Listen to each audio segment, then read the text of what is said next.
juga apresiasi terkait dengan transparansi keterbukaan dari Komisi 2 Kabinet Ekonomi khususnya yang ada di Kota. Itu yang kedua. Yang berikutnya terkait dengan apa yang disampaikan oleh Pak Kapolres tadi, ini sangat menjadi perhatian kita semua. Yang pertama adalah terkait dengan informasi yang dianggap hoax di masyarakat. Ini perlu ada transparansi informasi dari pihak Polres ke kami gitu, agar sedikit menekan angka berita-berita hoax yang ada di masyarakat. Yang mana kejadian di pelabuhan itu, informasi yang tersebar di masyarakat yang kami terima itu salah satunya yang bikin dari emosi masyarakat, ada terjadi penyerangan di Polres. Itu karena informasi keluar, polisi sudah memperoleh yang bersangkutan, dalam hal ini korban. Itu yang memicu masyarakat. Kami juga sudah berupaya, khususnya saya sendiri berupaya untuk mengklarifikasi ke pihak keluarga. Karena kebetulan juga korban dia daripada ipar saya, bahwa keluarga kalau bisa menahan diri sambil menunggu informasi resmi dari pihak kepolisian agar jangan jadi miskomunikasi. Ada kami melakukan upaya-upaya komunikasi namun tidak dapat informasi. Tetapi demi untuk menjaga stabilitas keamanan, kami putuskan untuk tidak boleh menaikkan berita mengkhawatirkan ada terjadi konflik susulan yang bisa berdampak pada menyongsong Natal dan Tahun Baru. Itu yang keputusan yang kami ambil pada diri kami sendiri. Untuk masalah yang ada di pelabuhan, di tempat ini kami usulkan ke pihak Polres agar wilayah pelabuhan itu adalah di pihak Sabandar. Kalau bisa Sangat Bandar harus memasang CCTV di sana. Tujuannya adalah membantu pihak penegak hukum dalam rangka mengungkap pelaku-pelaku pada insiden-insiden kemarin maupun nanti kemudian hari.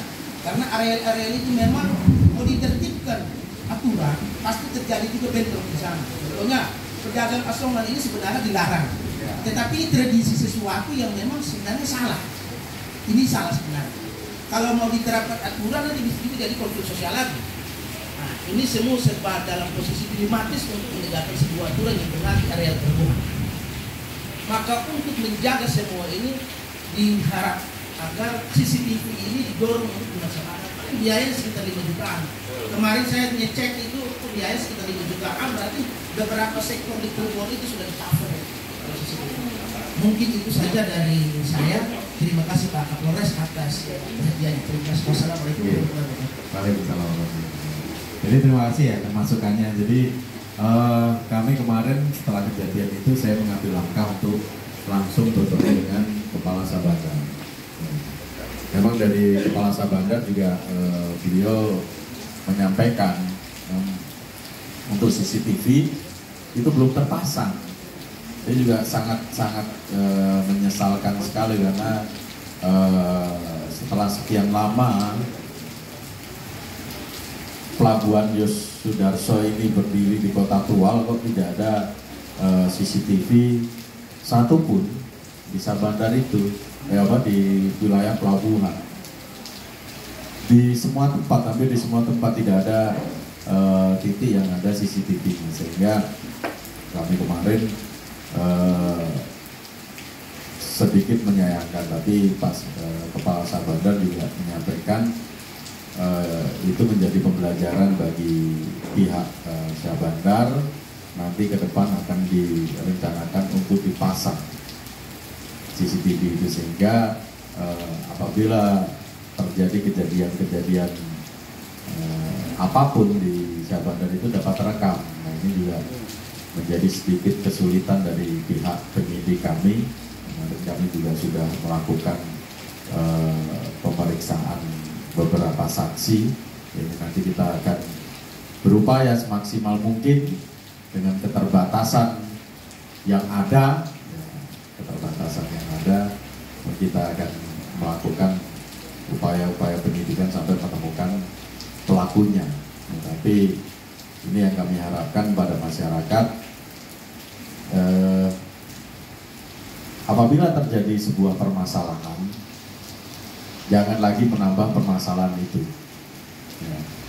Rekan-rekan nanti bisa menyampaikan bahwa kalau terjadi permasalahan, tindak pidana dan lain sebagainya, jangan menambah permasalahan yang lain di atas kejadian tersebut. Salah satu contohnya ya ini, karena masyarakat ini dia merasa mungkin keluarganya atau mungkin satu kelompoknya ini diganggu di atas kapal, kemudian dia berupaya mencari tindakan-tindakan sendiri yang justru menimbulkan dampak tindak pidana lain.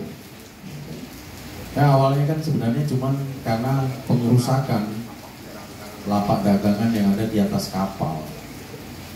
Tapi kita tidak tahu bagaimana informasi yang beredar di masyarakat, kemudian datanglah masa ingin mencari orang-orang yang berupaya atau orang-orang yang dimungkinkan sebagai pelaku pengerusakan tersebut. Yang namanya konsentrasi massa yang tidak terorganisir dan tidak diatur dengan emosional yang tidak bisa dikendalikan oleh salah satu pihak, terjadilah tindakan-tindakan penganiayaan yang biasa kita sebut dulu adalah main hakim sendiri. Nah, dia tidak bisa mengatur kelompok-kelompoknya siapa melakukan apa sehingga timbullah kejadian-kejadian yang sampai hilangnya nyawa seseorang di lokasi kejadian. Nah, ini memang menjadi PR dan tanggung jawab kita Polres Tual untuk melakukan pengungkapan terhadap siapa pelaku yang melakukan tindakan tersebut. Jadi rekan-rekan sekalian, ya, saya juga meminta apabila ada informasi sekecil apapun tentang kejadian tersebut, baik kronologis kejadian maupun pelaku-pelaku yang ada di seputaran situ, atau mungkin ada saksi-saksi yang takut memberikan kesaksian, kita akan melindungi saksi yang ada. Dan tapi tolong bantulah kami dalam pengungkapan peristiwa yang terjadi pada waktu itu. Kita juga, ya, polisi pun tidak bisa bekerja sendiri. Polisi tidak bisa bekerja sendiri dalam pengungkapan suatu peristiwa tanpa adanya saksi yang mendukung, yang bisa memberikan keterangan kepada kami bagaimana baik kronologis, kemudian tersangkanya siapa, bagaimana cara dia melakukan tindak pidana tersebut, dia menggunakan apa. Ini kan polisi tidak bisa bekerja sendiri. Kita membutuhkan informasi-informasi dari masyarakat. Mari kita sama-sama menjaga. Mari kita sama-sama menjaga. Termasuk nanti ke depan, apabila memang ada hal-hal yang menjadi ganjalan bagi masyarakat, atau mungkin ada tindak pidana yang terjadi menimpa dari keluarganya, mari sama-sama dengan anggota Polri. Mari sama-sama dengan anggota Polri untuk menyelesaikan permasalahan tersebut. Kalaupun ada tindak pidana di situ, ya serahkan kepada kita untuk melakukan upaya-upaya penyidikan sampai nantinya kita serahkan kepada kejaksaan maupun pengadilan supaya seseorang itu juga sama kedudukannya di mata hukum. Semua orang sama kedudukannya di mata hukum. Jadi tidak ada lagi main hakim sendiri sehingga menimbulkan hal-hal yang seharusnya tidak perlu. So, pada waktu itu memang tidak ada yang ada di atas kapal ini, tidak ada korban jiwa. Ya, hanya pengerusakan barang-barang. Namanya merusak barang-barang kan, namanya barang kan bisa diganti. Tapi kalau justru menimbulkan permasalahan sampai menghilangkan nyawa seseorang, ya nyawa seseorang tidak bisa diganti. Itu masalahnya. Jadi kami juga mengimbau pada masyarakat, marilah kita meredam emosi kita semua. Mari kita sebagai manusia juga bisa bersabar. Ya, bagaimana sekarang kembalikan lagi kalau seandainya kita yang menjadi berada di posisi korban, bagaimana? kan menjadi pembelajaran bagi kita semua, termasuk bagaimana kita pikirkan keluarga-keluarga yang menjadi korban ini, perasaannya bagaimana, itulah. Jangan karena emosi kita justru menghancurkan perasaan orang lain. Justru karena emosional kita justru membuat orang lain menjadi bersedih. Nah, ini yang harus selalu diedukasikan kepada masyarakat, apalagi sekarang ini berita-berita hoax itu kan banyak sekali tersebar. Jangan selalu percaya dengan apa yang ada di pemberitaan sebelum kita cek langsung. Nah, inilah yang tetapi semuanya sudah, kita tidak bisa menyalahkan siapa, semuanya sudah terjadi, sehingga kami akan berupaya semaksimal mungkin sesuai dengan aturan hukum yang ada, ya. Kita akan berupaya semaksimal mungkin sesuai dengan aturan hukum yang ada. Kalau memang hukum harus ditegakkan, ya kita akan menegakkan sesuai dengan aturan yang ada, ya. Bukan sesuai dengan kita loh, ya, sesuai dengan aturan yang ada. Boleh saya tekankan, hukum itu bukan sesuai dengan inginnya kita, hukum itu bukan sesuai dengan maunya kita, tapi hukum harus dijunjung tinggi oleh semuanya supaya kehidupan ini, bermasyarakat ini bisa berjalan dengan seimbang, ya, bisa berjalan dengan seimbang. Kalau tidak ada aturan hukum, ya balik lagi nanti seperti hukum rimba, siapa yang kuat makan yang lemah tidak punya daya apa-apa, ya, tidak bisa membela diri dan lain sebagainya, ya tidak ada lagi tatanan di masyarakat yang bisa membuat kita hidup menjadi tenang. Makanya inilah